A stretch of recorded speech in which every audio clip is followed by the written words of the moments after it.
တော်ပြီဆက်သူကတော့ပါလိဝေတိုင်း6မြို့နဲ့ကြောက်ရဲမြို့မှာအဖို့ဖြစ်သူနဲ့ဆရာကြီးဦးစိန်တဲ့ဒေါခင်ညွန့်တို့ရဲ့ညီစကိုင်းတိုင်းကလေးမြို့မှာဖခင်ဆရာဖြစ်တဲ့စိန်စန်းအောင်ဒေါခင်တိုက်တို့ရဲ့ဒုတိယသားနိုင်ငံတော်စိန်စင်းနဲ့နဲ့ဆရာမကွေးစိန်ကသားတို့ရဲ့ဒီ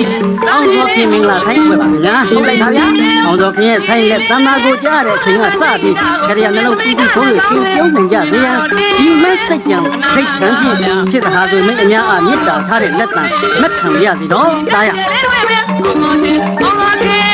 ကလေးမျိုးလားတိုင်းပညာရှင်အောင်တော်ရှင်